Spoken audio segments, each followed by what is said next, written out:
Hi all, എല്ലാവർക്കും ഒരിക്കൽ കൂടി എൻട്രി ടെക്നിക്കൽ യൂട്യൂബ് ചാനലിലേക്ക് സ്വാഗതം. അപ്പോൾ നമ്മളൊരു പുതിയ സീരീസ് സ്റ്റാർട്ട് ചെയ്തിട്ടുണ്ടായിരുന്നില്ലേ, decoding the secret of RRB JEE എന്ന് പറഞ്ഞിട്ടുള്ള. അപ്പോൾ ആ ഒരു സീരീസിലെ രണ്ടാമത്തെ എപ്പിസോഡിലേക്കാണ് നമ്മൾ വന്നിരിക്കുന്നത്. അപ്പോൾ ഞാൻ എൻ്റെ ഒരു RRB ജേർണിയിൽ സംഭവിച്ചിട്ടുള്ള കാര്യങ്ങൾ, അല്ലെങ്കിൽ ഞാൻ എങ്ങനെ എത്രത്തോളം പോസിറ്റീവായിട്ട് ഈ എക്സാമിന് അപ്രോച്ച് ചെയ്തു എന്നുള്ള കാര്യങ്ങളൊക്കെ തന്നെയാണ് ഈ ഒരു സീരീസിൽ നിങ്ങളുമായിട്ട് ഷെയർ ചെയ്യുന്നത്. അപ്പോൾ ഈ ഒരു രണ്ടാമത്തെ എപ്പിസോഡിൽ നമ്മൾ ഡിസ്കസ് ചെയ്യാൻ പോകുന്നത് നിങ്ങൾ ഈ എക്സാമിനേഷനിൽ നിങ്ങൾ ഫേസ് ചെയ്യാൻ പോകുന്ന ഏറ്റവും വലിയൊരു കോംപ്ലിക്കേഷൻ എന്ന് പറയുന്നത്, ഈ എക്സാമിനേഷന് രണ്ട് പാർട്ട് ഉണ്ട്. CBT 1 ഉണ്ട്, അതേപോലെ തന്നെ CBT 2 ഉണ്ട്. അതിനേക്കാൾ നമ്മളെ കൂടുതൽ കൺഫ്യൂസ് ചെയ്യിക്കുന്നത് ഈ എക്സാമിനേഷനിൽ വരുന്ന രണ്ട് കാര്യങ്ങളാണ്. ഒന്ന് ടെക്നിക്കൽ സബ്ജക്റ്റ്, മറ്റൊന്ന് നോൺ ടെക്നിക്കൽ സബ്ജക്റ്റ്. അപ്പം ഞാൻ ഈ എക്സാമിനേഷന് പഠിച്ചു തുടങ്ങിയ സമയത്ത് എൻ്റെ ഉള്ളിലുണ്ടായിട്ടുള്ളൊരു ഡൗട്ട് എന്ന് പറയുന്നത്, ഇതിന് ഏതിന് പ്രയോറിറ്റി കൊടുക്കും? ടെക്നിക്കൽ സബ്ജക്റ്റ് റാങ്ക് ലിസ്റ്റിൽ ടെക്നിക്കൽ സബ്ജക്റ്റിൻ്റെ മാർക്കും തന്നെയാണ് എന്ത് ചെയ്യുന്നത്, റാങ്ക് ലിസ്റ്റ് ഡിസൈഡ് ചെയ്യുന്നത് അല്ലേ. ആകെയുള്ള 150 ചോദ്യത്തിൽ 100 ചോദ്യവും ടെക്നിക്കൽ സബ്ജക്റ്റിൽ നിന്നാണ്. ആ മാർക്കായിരിക്കും എന്ത് ചെയ്യുന്നുണ്ടാവുക, റാങ്ക് ലിസ്റ്റിന് പരിഗണിക്കുന്നുണ്ടാവുക. എന്നാൽ നോൺ ടെക്നിക്കൽ സബ്ജക്റ്റ് ആണെങ്കിൽ ആദ്യത്തെ റൗണ്ടിലുള്ള ക്വാളിഫയിങ് നാച്ചർ മാത്രമാണ് അവിടെ ഉള്ളത്. അപ്പം നമ്മൾ ഇതിന് ഏതിന് പ്രയോറിറ്റി കൊടുക്കും എന്നുള്ള ആ ഒരു സ്റ്റേജ്, ആ ഒരു കൺഫ്യൂഷൻ എന്തുണ്ടായിരുന്നു, ആദ്യഘട്ടത്തിലുണ്ടായിരുന്നു. പല ഉദ്യോഗാർത്ഥികൾക്കും ഇതേ കൺഫ്യൂഷൻസിന് ഉണ്ടാവുമെന്ന് ഞാൻ വിചാരിക്കുന്നത്. കാരണം ഈ എക്സാമിനേഷൻ ആദ്യമായിട്ട് അപ്രോച്ച് ചെയ്യുന്ന മുഴുവൻ ഉദ്യോഗാർത്ഥികളുടെ ഇടയിലും ഈ ഒരു കൺഫ്യൂഷൻസ് വരുന്നുണ്ടാവും. ലോജിക്കലി നമ്മൾ ആലോചിക്കുന്ന സമയത്ത് ടെക്നിക്കൽ സബ്ജക്റ്റ് തന്നെയാണ് ഏറ്റവും ഇമ്പോർട്ടൻ്റ് ആയിട്ട് വരുന്നത്. കാരണം അത് തന്നെയാണ് നമ്മളെ റാങ്ക് ലിസ്റ്റിലേക്ക് വരുന്നതും നമ്മളെ റാങ്ക് ലിസ്റ്റിനെ അതായത് നമുക്ക് ആ ജോലിയിലേക്ക് എത്തിക്കാൻ നമ്മൾ ഹെൽപ്പ് ചെയ്യുന്നത് ഇതിലെ മാർക്ക് തന്നെയാണ്. പക്ഷേ ഇതിലൊരു ട്വിസ്റ്റ് എലമെൻറ്റ് എന്താണെന്ന് വെച്ച് കഴിഞ്ഞാൽ, നമ്മൾ നോൺ ടെക്നിക്കലിന് വേണ്ടത്ര പ്രാധാന്യം കൊടുത്തിട്ടില്ലെങ്കിൽ ഒരിക്കലും നമുക്ക് എന്ത് ചെയ്യാൻ പറ്റില്ല, സെക്കൻഡ് റൗണ്ട് CBTയിലേക്ക് എത്താൻ കഴിയില്ല. അപ്പോൾ CBT 1 ക്വാളിഫൈ ചെയ്യുക എന്നുള്ളതും ഈ എക്സാമിനേഷനിലെ ഏറ്റവും പ്രധാനപ്പെട്ട കടമ്പകളിൽ ഒന്ന് തന്നെയാണ്. സോ അത് കൃത്യമായിട്ട് നിങ്ങൾ മനസ്സിലാക്കണം. അതായത് ടെക്നിക്കൽ സബ്ജക്റ്റിന് കൂടുതൽ വെയിറ്റേജ് കൊടുത്ത് പഠിക്കുക എന്നുള്ളൊരു സ്ട്രാറ്റജി ആയിരിക്കരുത് നിങ്ങൾ അപ്രോച്ച് എന്ന് പറയുന്നത്.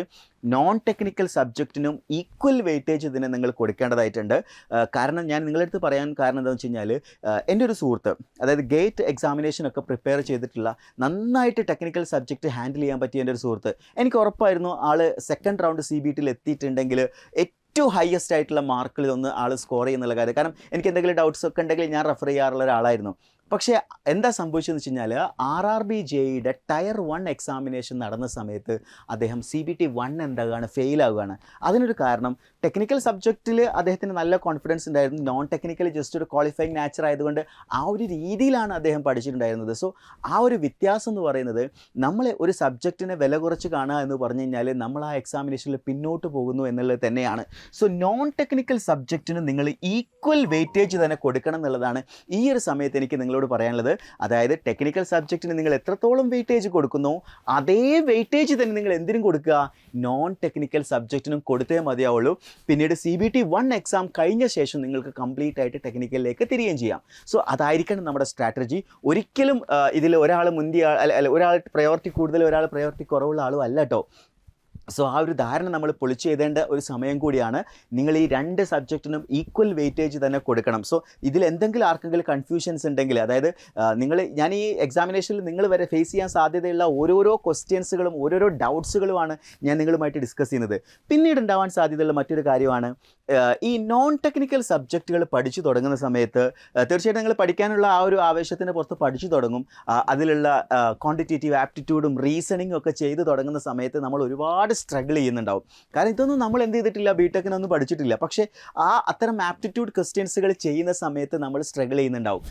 ആ സമയത്ത് എന്താ അതിനൊരു സൊല്യൂഷൻ എന്ന് ആലോചിച്ച് നോക്കണം. ചില ആളുകൾ പറയാറുണ്ട്, ഞങ്ങൾ എത്ര ചെയ്തിട്ട് എന്ത് ചെയ്യാൻ പറ്റുന്നില്ല, ടൈം, അതായത് ഒരു നോൺ ടെക്നിക്കൽ ആയിട്ടുള്ള ക്വസ്റ്റ്യൻസുകളൊക്കെ ചെയ്യുമ്പോൾ ക്വാണ്ടിറ്റേറ്റീവ് ആപ്റ്റിറ്റ്യൂഡിൻ്റെ പല ക്വസ്റ്റ്യൻസുകൾ ചെയ്യുന്ന സമയത്തും ഒരുപാട് ടൈം കൺസ്യൂം ചെയ്യുന്നുണ്ട് എന്നുള്ള രീതിയിൽ പല ഉദ്യോഗാർത്ഥികളും പറഞ്ഞിട്ടുണ്ട്. സോ എന്താണ് ഇതിൻ്റെ ഒരു ഷോർട്ട് കട്ട് ഉള്ളതെന്ന് ചോദിച്ചു കഴിഞ്ഞാൽ, എന്തെങ്കിലും ഷോർട്ട് കട്ട് ഉണ്ടോ എന്ന് ചോദിച്ചു കഴിഞ്ഞാൽ ഒറ്റ ഷോർട്ട് കട്ടേ ഉള്ളൂ, പ്രാക്ടീസ് എന്നുള്ളത് തന്നെയാണ്. അതായത് നിങ്ങൾ എത്രത്തോളം പ്രാക്ടീസ് ചെയ്യുന്നോ അത്രത്തോളം നിങ്ങൾക്ക് എന്ത് ചെയ്യാൻ പറ്റും, ഈ എക്സാമിനേഷനിൽ നന്നായിട്ട് സ്കോർ ചെയ്യാൻ പറ്റും. എസ്പെഷ്യലി നോൺ ടെക്നിക്കൽ സബ്ജക്റ്റിൻ്റെ കാര്യമാണ് ഞാൻ ഈ പറയുന്നത്. അതായത് ന്യൂമറിക്കൽ ക്വസ്റ്റ്യൻസുകളൊക്കെ നന്നായിട്ട് പ്രാക്ടീസ് ചെയ്യുക, റീസണിങ് ക്വസ്റ്റ്യൻസുകൾ പ്രാക്ടീസ് ചെയ്യുക. എത്രത്തോളം ഫാസ്റ്റ് ആക്കാൻ പറ്റുമോ അത്രത്തോളം നിങ്ങൾ ഫാസ്റ്റ് ആക്കണമെങ്കിൽ നിങ്ങൾ ക്വസ്റ്റ്യൻസുകൾ പ്രാക്ടീസ് ചെയ്യുന്നത് മാക്സിമം എന്ത് ചെയ്യാൻ നോക്കണം, ഇംപ്രൂവൈസ് ചെയ്യാൻ നോക്കണം. ടെക്നിക്കൽ സബ്ജക്റ്റിൻ്റെ കാര്യത്തിൽ നിങ്ങൾക്കറിയാം, അത് മാക്സിമം സ്പീഡപ്പ് ആക്കണമെന്നുണ്ടെങ്കിൽ നിങ്ങൾ സബ്ജക്റ്റിൻ്റെ നോളേജ് വളരെയധികം എന്ത് ചെയ്യണം, ഉയർത്തുക തന്നെ വേണം. നിങ്ങളുടെ സബ്ജക്ട് നോളേജ് കൂടുന്നതിനനുസരിച്ച് നിങ്ങൾക്ക് എന്ത് ചെയ്യാൻ പറ്റും, നിങ്ങൾക്ക് ടെക്നിക്കൽ സബ്ജക്റ്റുകളൊക്കെ ക്വസ്റ്റ്യൻസ് അറ്റൻഡ് ചെയ്യാൻ പറ്റും. പക്ഷേ ഇവിടെ നോളേജ് എന്നുള്ളതിനേക്കാൾ ഞാൻ ഉദ്ദേശിക്കുന്നത് പ്രാക്ടീസ് ചെയ്ത് നമുക്ക് എന്ത് ചെയ്യാൻ പറ്റണം, ക്വസ്റ്റ്യൻസ് മിനിമം ടൈമിൽ നമുക്ക് അറ്റൻഡ് ചെയ്യാവുന്ന ഒരു സിറ്റുവേഷനിലേക്ക് തന്നെ എത്തണം.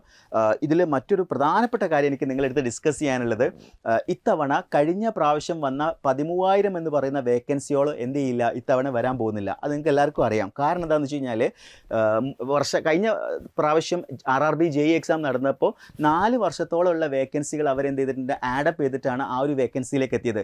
ഇനി മുതൽ RRB ഇയർലി എക്സാം ആണ്. ഞാൻ ഓൾറെഡി ഒരു വീഡിയോ ചെയ്തിട്ടുണ്ടായിരുന്നു അല്ലേ. ആ ഇയർലി എക്സാം ആയതുകൊണ്ട് തന്നെ RRBയുടെ ഇനി വരാനിരിക്കുന്ന എക്സാമിനേഷനിൽ വേക്കൻസീസ് അതിനനുസരിച്ചിട്ട് ഓരോ ഇയറിലേക്ക് സ്പ്ലിറ്റ് ചെയ്ത് കൊടുക്കുമ്പോൾ സ്വാഭാവികമായിട്ട് കുറയും. അങ്ങനെ വേക്കൻസീസ് കുറയുകയാണെങ്കിൽ ആദ്യത്തെ റൗണ്ട് CBT 1 എക്സാമിനേഷനിൽ കഴിഞ്ഞ പ്രാവശ്യം എത്രത്തോളം ഉദ്യോഗാർത്ഥികൾ എടുത്തിട്ടുണ്ടോ അത്രത്തോളം ഉദ്യോഗാർത്ഥികൾ ഇത്തവണ എടുക്കുന്നുണ്ടാവില്ല. Which means first round of CBT 1 എന്ന് പറയുന്നത് തന്നെ ക്രൂഷ്യൽ ആയിട്ടുള്ള എക്സാം ആയിട്ട് മാറും. അതിൻ്റെ കട്ട് ഓഫ് ഉയരുക തന്നെ ചെയ്യും. കഴിഞ്ഞ തവണത്തേക്കാൾ ഏറ്റവും നല്ല രീതിയിൽ കട്ട് ഓഫ് ഉയരാൻ സാധ്യതയുണ്ട് non technical. So non technical plus technical equal വെയിറ്റേജിൽ തന്നെ പഠിച്ച് നിങ്ങൾ മുന്നോട്ട് പോവുക. സോ ഇതിലൊരു കൺഫ്യൂഷൻ, ഒരു പ്രസക്തിയില്ല. ടെക്നിക്കൽ വേഴ്സസ് നോൺ ടെക്നിക്കൽ വന്നു കഴിഞ്ഞാൽ രണ്ടിനും ഈക്വൽ വെയിറ്റേജ് കൊടുത്ത് പഠിക്കുക എന്നുള്ളതാണ് ഞാൻ അന്ന് ചെയ്ത സ്ട്രാറ്റജി. അത് തന്നെയാണ് ഞാൻ നിങ്ങളെടുത്തു എന്ന് പറയുന്നത്. നിങ്ങൾ ഈ 2 സബ്ജക്റ്റിനും ഈക്വൽ വെയിറ്റേജ് കൊടുത്തുകൊണ്ട് തന്നെ പഠിക്കുക. സോ ഇതേപോലെ നിങ്ങൾക്ക് ഈ എക്സാമുമായി ബന്ധപ്പെട്ട് വരാൻ സാധ്യതയുള്ള ഓരോരോ കാര്യങ്ങൾ ഡീകോഡ് ചെയ്തെടുക്കുക എന്നുള്ളത് തന്നെയാണ് ഞാൻ എന്ത് ചെയ്തത് ഈ ഒരു സെഷൻസ് ഓഫ് അല്ലെങ്കിൽ ഈ ഒരു എപ്പിസോഡ്സിലൂടെ ഉദ്ദേശിക്കുന്നത്.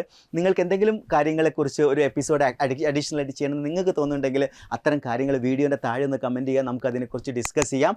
സോ കൂടുതൽ ഈ ഒരു സീരീസ് നമ്മൾ തുടരുക തന്നെ ചെയ്യും. അപ്പം അടുത്തൊരു എപ്പിസോഡിൽ മറ്റൊരു വിഷയമായി ഡിസ്കസ് ചെയ്തുകൊണ്ട് നമുക്ക് വരാം. So that's all for today. Thank you.